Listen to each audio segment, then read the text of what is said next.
पैरासोम्पैथी channel के इस video में मैं डॉक्टर रामदेव लमोरिया आज आपके साथ डिस्कस करूंगा हाइपोथायराइडिज्म के बारे में कि हाइपोथायराइडिज्म क्या है, कैसे आप शुरुआती लक्षण के माध्यम से इसको जान पाएंगे, क्या क्या इसके रीजंस या कारण हो सकते हैं और लास्ट में हम डिस्कस करेंगे कि क्या होम्योपैथी ट्रीटमेंट से इसको परमानेंटली ठीक किया जा सकता है।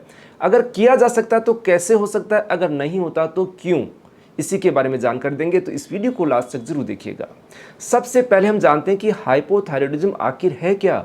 फ्रेंड्स, हमारी थायराइड जो ग्लैंड्स होती है, जो हार्मोन बॉडी के अंदर सिक्रीट करती है, उसके अंदर जो हार्मोन्स होते हैं वो कम सिक्रीट होने लग जाते हैं।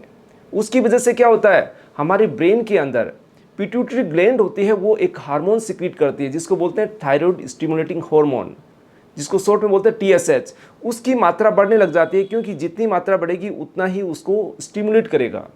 तो बॉडी के अंदर जब आप चेकअप करवाते हैं तो आपका TSH लेवल बढ़ा हुआ आता है, इसका मतलब होता है आपको हाइपोथायराइडिज्म की समस्या है।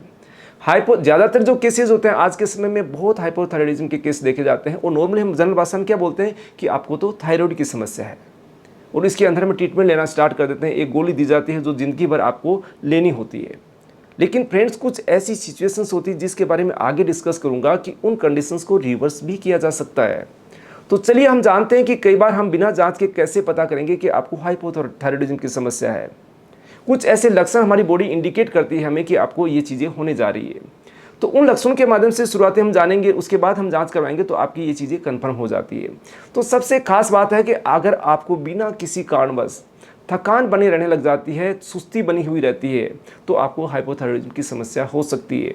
कई बार आपने देखा होगा कि नॉर्मल आप डाइट लेते हैं, खान पान लेते हैं, उसके बावजूद भी आपका वेट जल्दी तेज़ी के साथ बढ़ने लग जाता है, तो वहाँ पर भी आपको ये कंडीशन हो सकती है। थर्ड नंबर की चीज़ आती है, कई बार आपको ठंड ज़्यादा लगती है कि कुछ नॉर्मल पर्सन बैठे रहते हैं, उनकी कंपेरेटिवली अगर आपको ठंड का एहसास ज़्यादा होता है तो भी आपको ये चीज़ की समस्या का सामना करना पड़ सकता है। नेक्स्ट, कुछ ऐसे सिम्टम्स होते हैं जैसे चेहरे के ऊपर आपको पफीनेस आती है, आपको ऐसा महसूस होता है कि चेहरा भारी भारी सा हो रहा है, चेहरे में हल्की सी सूजन बन रही है, हाथ पैरों के अंदर सूजन की महसूस होने लग जाती है, आपकी जो रिंग्स होती है वो टाइट होने लग जाती है, तो भी आपको हो सकता है थायराइड। आपको इंडिकेशन मिलते हैं कि आपको ये चीज़ हो सकती है। आपकी स्किन कई बार ड्राई रहने लग जाती है, रूखी रूखी से रहने लग जाती है, वो भी कंडीशन हो सकती है। इसके साथ आपको बार बार कॉन्स्टिपेशन बनने लग जाती है, तो भी ये सिचुएशन आपको देखी जा सकती है। महिलाओं के अंदर मेंसेस होते हैं इरेगुलर हो जाते हैं या उनकी ब्लीडिंग बढ़ जाती है, तो भी आपको ध्यान देने की आवश्यकता है कहीं आपको हाइपोथायराइडिज्म की समस्या तो नहीं है।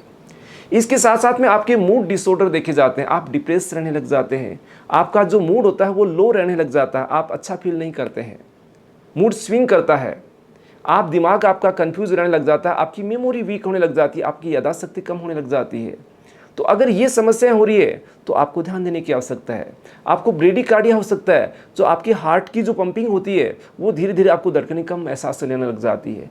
तो वो कंडीशन के अंदर इन जो जनरल सिम्टम्स को अगर आप नज़रअंदाज करते हैं तो आप इस हाइपोथायराइडिज्म की समस्या की कॉम्प्लिकेशन में भी जा सकते हैं। तो इन चीज़ों को आप सही टाइम पे नोट करें और आप लेबोरेटरी में जाके जांच जरूर करवाएं जिससे आपका ये चीज़ कंफर्म हो जाए। अब बात करते हैं कि आपको हाइपोथायराइडिज्म क्यों हो रहा है। क्योंकि आपने हाइपोथायराइडिज्म को तो जान लिया कि सिम्टम्स के माध्यम से, या आपने टेस्ट करवा लिया TSH आपका बढ़ा हुआ है तो आपको हाइपोथायराइडिज्म है, लेकिन ये चीज़ आपको ही क्यों हो रही है, इसका कारण क्या है। सबसे मेन कारण आज के समय का कि बहुत सारे लोग देखे जाते हैं थायराइड के केस, यानी कि 10 में से 2 केस थायराइड के मिल रहे हैं। तो उसका कारण है स्ट्रेस।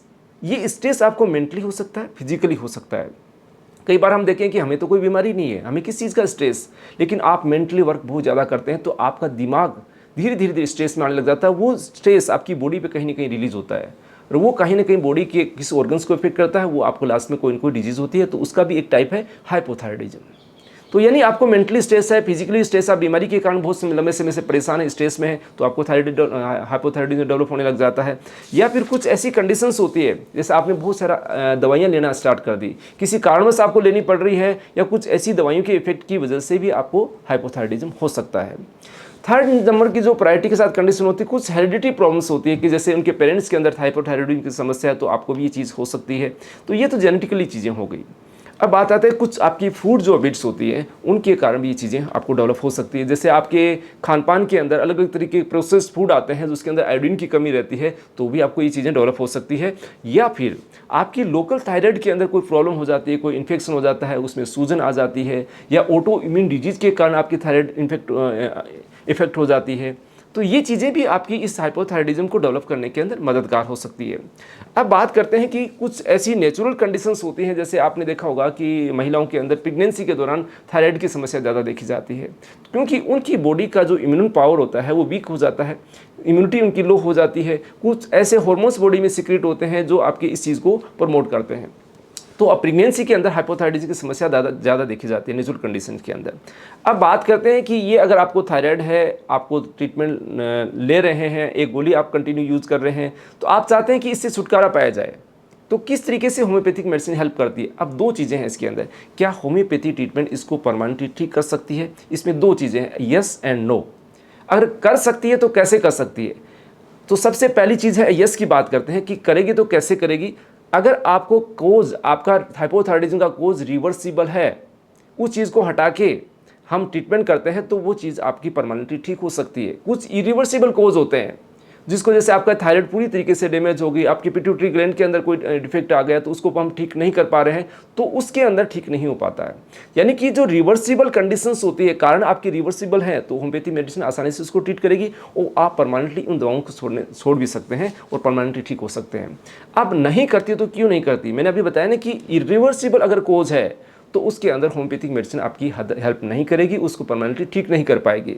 तो उसके लिए जानना जरूरी है, आप अपने नज़दीकी होम्योपैथी डॉक्टर से मिलें कि आपका जो मेन कोज क्या है, क्या फाइंड आउट हो क्या आता है कि आपको हाइपोथायराइडिज्म की समस्या है। अगर उसको हम ट्रीट करेंगे, यानी रूट कोज को ट्रीट करेंगे, तो आपकी ये चीज़ परमानेंटली ठीक होगी। तो आप नज़दीक के डॉक्टर से मिलिएगा, प्रॉपर ट्रीटमेंट लीजिएगा, तो आप हाइपोथायराइडिज्म से परमानेंटली भी ठीक हो सकते हैं। आप चाहते हैं हमारे से परामर्श करना, तो दिए गए व्हाट्सएप नंबर के द्वारा अपॉइंटमेंट लेके कंसल्ट कर सकते हैं।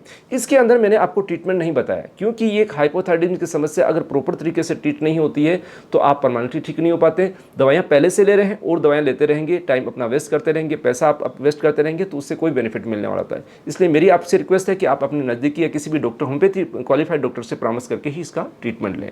मिलते हैं दोस्तों नई जानकारी नई वीडियोज़ के साथ। धन्यवाद फ्रेंड्स।